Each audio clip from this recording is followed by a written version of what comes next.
সুপ্রিয় দর্শক, আপনারা দেখতে পাচ্ছেন এই মুহূর্তে আমরা ঢাকা সদরঘাটে আসন্ন জাতীয় সংসদ নির্বাচন উপলক্ষে উৎসব মুখর পরিবেশে ঢাকা ছাড়ছে সবাই গ্রামের উদ্দেশ্যে তার নিজ নিজ জেলাতে ভোট দেওয়ার জন্য।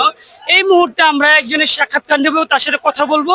আশাবাদী মানে সুস্থভাবে ভোট হলে অবশ্যই ভোট দিতে পারবো। কিন্তু অনেক পরে 17-20 বছর পরে যাচ্ছি ভোট দিতে, এটা মানে ঈদের থেকে আনন্দ বেশি লাগছে।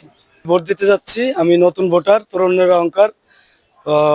বিভিন্ন রকমের প্রতিশ্রুতি দিচ্ছে সবাই, তো আমি সবাইকে দৃষ্টি আকর্ষণ করে বলবো যে আপনাদের প্রতিশ্রুতি যেন বাস্তবায়ন হয়, আর আমরা নতুন ভোটার যারা আছি তারা যেন ভোট দিতে পারি সুন্দরভাবে, সুষ্ঠুভাবে।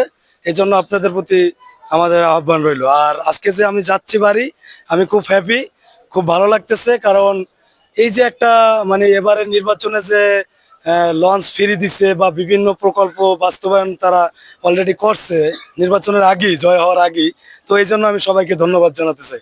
আরেকটা হলো, আমি খুবই খুশি, বাড়ি যাচ্ছি নিজ জেলায় ভোট দিতে। তো সবাইকে বলবো ইনশাল্লাহ যার যার ভোট নিজ গ্রামে যাইয়া সুন্দরভাবে দেব। আপনি কি বলে মনে করেন যে এই নির্বাচনটা কি সুষ্ঠু হবে? হ্যাঁ, আমি নির্বাচন সুষ্ঠু হবে কিনা জানি না, তবে আমার বয়স 30 বছর, এর মধ্যে আমি দেখছি বিগত নির্বাচন একটাও সুষ্ঠু হয় নাই।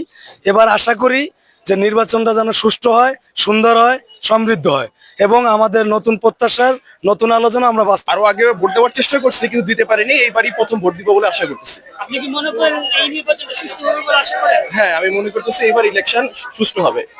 নির্বাচন উপলক্ষে আমি 3 দিন ছুটি পেয়েছি। হ্যাঁ হ্যাঁ হ্যাঁ, যোগ্য প্রার্থী আছে বলে আমি আশা করছি ভোট হবে ইনসাফের পক্ষে।